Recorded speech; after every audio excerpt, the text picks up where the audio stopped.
Oke, halo semuanya. Kali ini kita nggak akan bahas soal ujian yang bikin pusing ya. Sebaliknya, kita bakal bedah teka-teki seru dari dunia nyata, teka-teki yang, ya, menjaga dunia digital kita tetap aman. Siap? Yuk kita mulai. Nah, ini dia pertanyaan paling mendasar di arsitektur keamanan. Ini bukan cuma soal software, tapi soal gimana kita merancang aturan, lapisan-lapisan pertahanan, dan juga filosofi untuk melindungi data di dunia yang kan nyambung terus 24 jam. Jadi yang paling pertama dan paling dasar dari semua ini tuh soal ngatur siapa boleh akses apa. Anggap aja ini kayak satpam di gerbang utama benteng digital kita. Siapa yang boleh masuk dan pintu mana aja yang bisa mereka buka. Nah, ini kasus klasik banget soal konflik kepentingan. Kalau seorang konsultan lagi ngerjain proyek buat Acme Cola, bahaya banget kan kalau dia sampai bisa ngintip data pesaingnya. Jadi, gimana caranya supaya sistem bisa secara otomatis mencegah hal ini terjadi? Jawabannya ada di model yang keren banget ini. Jadi, begitu si konsultan mengakses data Acme Cola, secara otomatis sistem langsung membangun tembok Cina virtual di sekeliling data para pesaing. Hak aksesnya langsung berubah saat itu juga. Buat mencegah konflik, cerdas banget kan? Oke, sekarang kita lihat masalah yang beda lagi. Ini bukan soal konflik kepentingan, tapi soal menjaga informasi tetap rahasia. Gini, kalau ada orang yang punya akses ke dokumen rahasia, gimana caranya kita mastiin dia nggak seenaknya nyalin info itu ke dokumen konfidensial yang tingkat keamanannya lebih rendah? Nah, model Bell Lapadula ini punya satu aturan simple tapi ampuh buat mecahin masalah itu. Dilarang menulis ke bawah.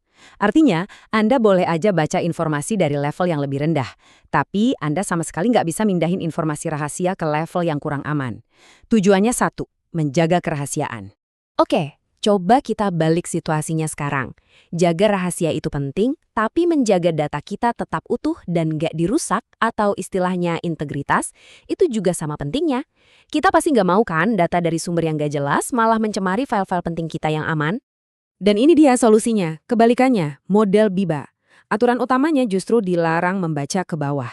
Ini mencegah pengguna di level keamanan tinggi buat membaca dan mungkin terkontaminasi oleh data dari level yang kurang terpercaya. Jadi kalau Bella Padula itu soal kerahasiaan, BIBA ini jagoannya soal integritas data. Oke, tadi kita udah ngatur siapa yang boleh masuk. Sekarang gimana caranya kita ngelindungin pesannya itu sendiri pas lagi dikirim? Nah, selamat datang di dunia kriptografi yang super keren. Kedengarannya mungkin ribet ya, tapi sebetulnya ini konsep yang elegan banget. Kunci publiknya Bob itu ibarat gembok yang kebuka yang bisa dipakai siapa aja buat ngunci pesan buat dia. Tapi cuma Bob yang punya kunci pribadi buat ngebuka gembok itu. Nah, itulah keajaiban dari kriptografi kunci publik. Tapi kadang-kadang ya, pertahanan terbaik itu bukan gembok yang paling kuat. Tapi pesan yang bahkan nggak ada yang tahu kalau itu ada. Coba bayangin, foto liburan biasa. Kelihatannya normal-normal aja kan? Tapi gimana kalau di dalamnya ada rahasia tersembunyi? Jawabannya, ya di dalam gambar ini sendiri. Rahasianya bisa diselipin di antara piksel-pikselnya. Nah, seni menyembunyikan data di dalam file biasa kayak gambar, lagu, atau dokumen ini namanya steganografi. Pesan rahasianya benar-benar tersembunyi di depan mata kita. Oke, dari pesan yang disembunyikan, sekarang kita coba lihat gambaran yang lebih besar. Gimana caranya membangun sistem yang aman secara keseluruhan. Ini bukan lagi soal satu trik, tapi soal membangun lapisan pertahanan. Mirip kayak benteng di zaman dulu.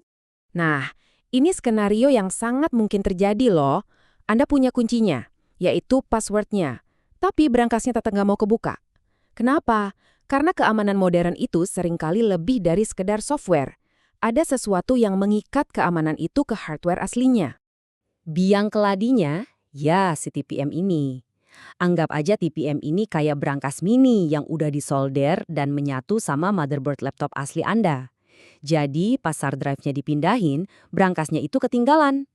Ini lapisan keamanan hardware yang kuat banget buat mencegah pencuri data yang cuma modal nyolong hard drive.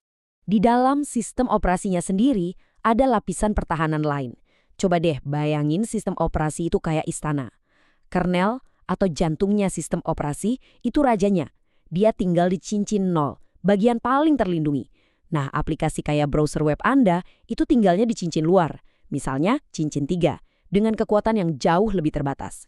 Ini mencegah program biasa supaya nggak bisa ngerusak inti sistem.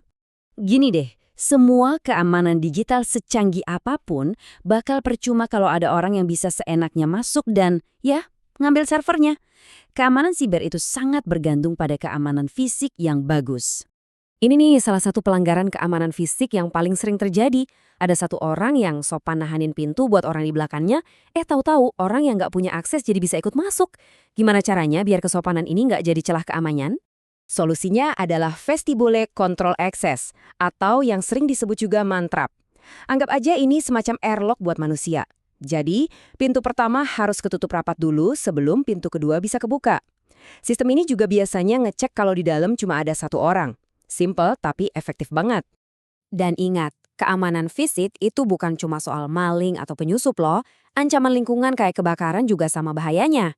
Nah, yang keren dari grafik ini, teknologi canggih sekarang bisa mendeteksi kebakaran di tahap paling awal, tahap incipient, bahkan sebelum kita bisa lihat asap atau apinya. Oke, kita udah lihat banyak banget teka-teki dan solusinya satu persatu. Sekarang di bagian akhir ini, yuk kita tarik benang merahnya jadi beberapa filosofi inti yang jadi panduan dalam setiap keputusan arsitektur keamanan. Ini ide yang fundamental banget. Jadi, Anda nggak cuma bangun satu tembok yang tinggi banget di sekeliling istana. Anda pasti bikin parit, terus ada tembok tinggi, ada pemanah di menara, ada penjaga di gerbang.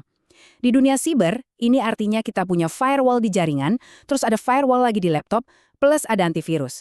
Kalau satu lapisan berhasil ditembus, lapisan berikutnya siap menghadang. Dan dua ide ini jadi motor penggerak arsitektur keamanan modern. Hak istimewa terkecil itu artinya kita nggak kasih kunci utama ke semua orang, kita cuma kasih kunci ke ruangan yang mereka perlu masuki. Dan nol kepercayaan itu langkah selanjutnya. Anggap aja, jangan percaya siapapun, selalu cek ulang. Bahkan orang yang udah ada di dalam istana pun, setiap kali mau buka pintu baru, kita harus verifikasi lagi. Nah, sekarang giliran Anda. Setelah tahu semua prinsip ini, coba deh lihat aplikasi di HP Anda atau bahkan gedung tempat Anda sekarang. Ada berapa banyak lapisan keamanan tak terlihat yang lagi ngelindungin Anda saat ini. Dari password HP sampai kunci pintu. Coba perhatikan deh. Terima kasih sudah menyimak.